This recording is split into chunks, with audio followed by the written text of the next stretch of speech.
Visions of the Spiritual World by Sadhu Sundar Singh, dated 1926. Chapter 3.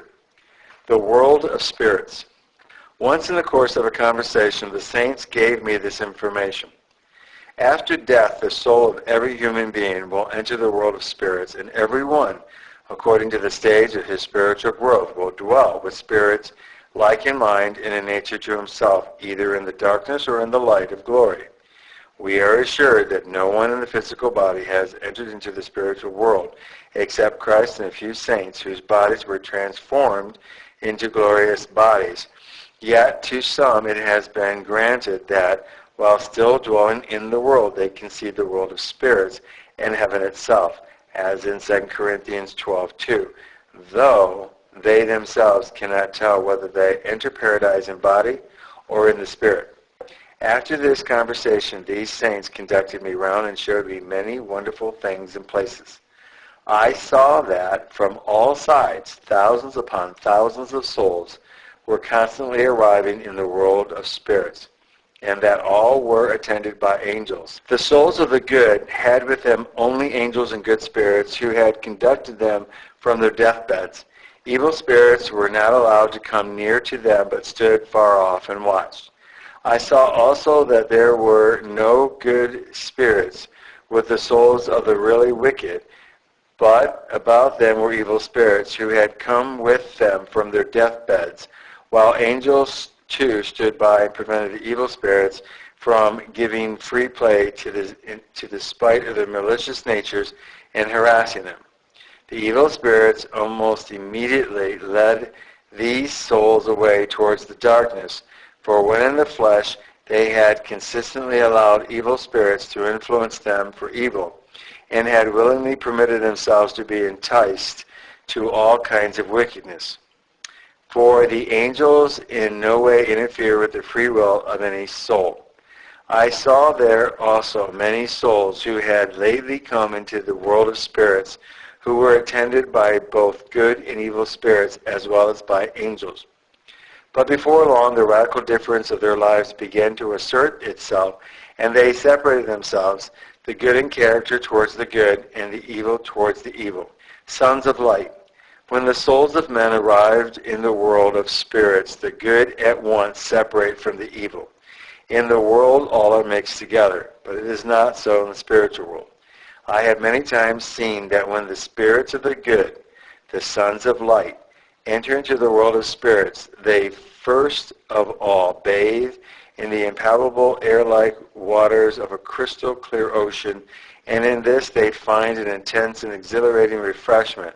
Within these miraculous waters they move about as if in open air, neither are they drowned beneath them nor in the waters wet them, but, wonderfully cleansed and refreshed and fully purified, they enter into the world of glory and light, where they will ever remain in the presence of their dear Lord and in the fellowship of innumerable saints and angels.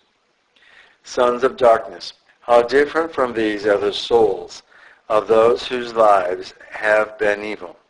Ill at ease in the company of the sons of light and tormented by the all-revealing light of glory, they struggle to hide themselves in places where their impure and sin-stained natures will not be seen.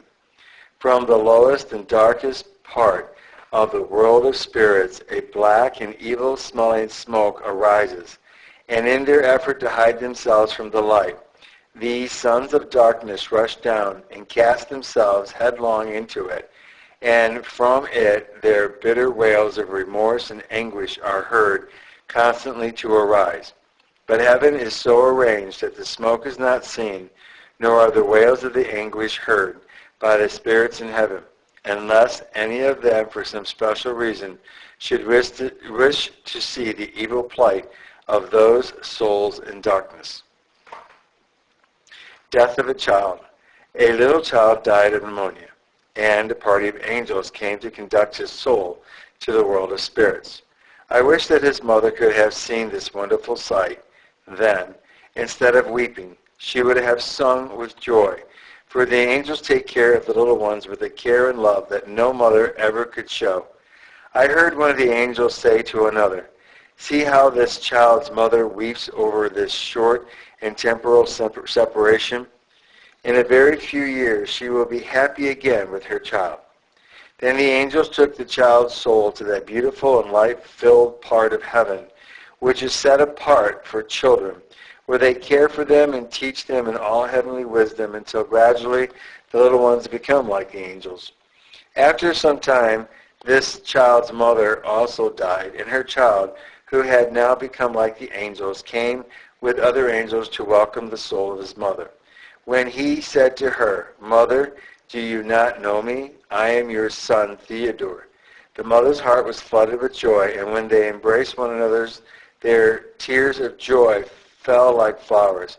It was a touching sight. Then as they walked along together, he kept on pointing out and explaining to her the things around them, and during the time appointed for her stay in the intermediate state, he remained with her. And when the period necessary for instruction in that world was completed, he took her with him to the higher sphere where he himself dwelt. There on all sides were wonderful and joyous surroundings, and unnumbered souls of men were there, who in the world had borne all kinds of suffering for the sake of Christ, and in the end had been raised to this glorious place of honor. All around were matchless and exceedingly beautiful mountains, springs, and landscapes, and in the gardens were abundance of all kinds of sweet fruits and beautiful flowers. Everything the heart could desire was there. Then he said to his mother, "In the world which is the dim reflection of this real world, our dear ones are grieving over us. But tell me, is this death or the real life for which every heart yearns?" The mother said, "Son, this is the true life.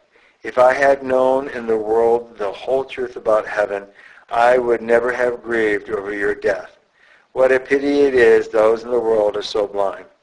In spite of the fact that Christ has explained quite clearly about the state of glory, and that the Gospels again and again tell of this eternal kingdom of the Father, yet not only ignorant people, but many enlightened believers as well, still remain altogether unaware of its glory. May God grant that all may enter into the abiding joy of this place. Death of a philosopher. The soul of a German philosopher entered into the world of spirits and saw from afar the incomparable glory of the spiritual world and the boundless happiness of its people.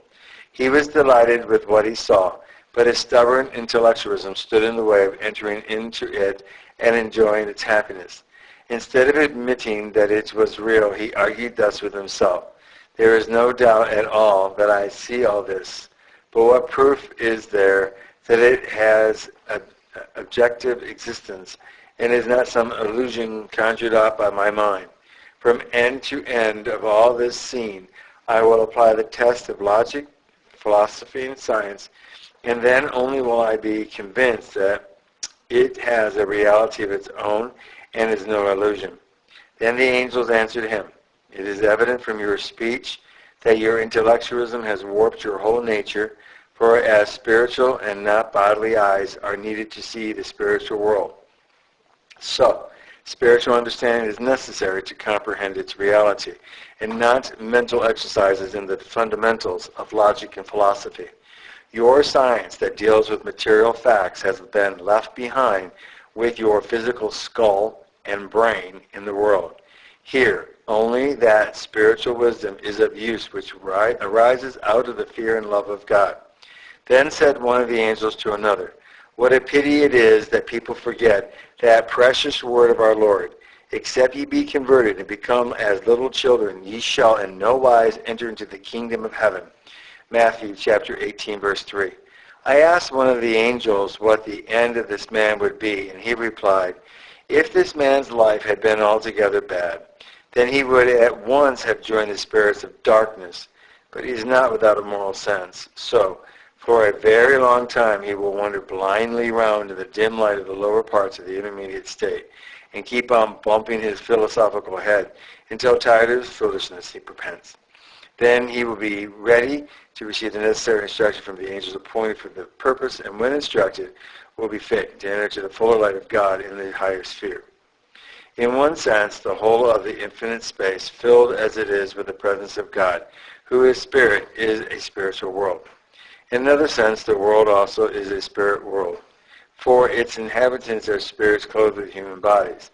But there is yet another world of spirits, which is the temporal dwelling place of spirits after they leave the body at death. This is an immediate state, a state between the glory and light of the highest heavens and dimness and darkness of the lowest hells. In it are innumerable places of existence, and the soul is conducted to that place for which its progress in the world has befitted it. They are angels specially appointed to this work, instructed for a time that may be long or short before it goes to join the society of those spirits, good spirits in the greater light or evil spirits in the greater darkness, that are like in nature and in mind to itself. End of chapter 3, having been read by Peter John Parisius.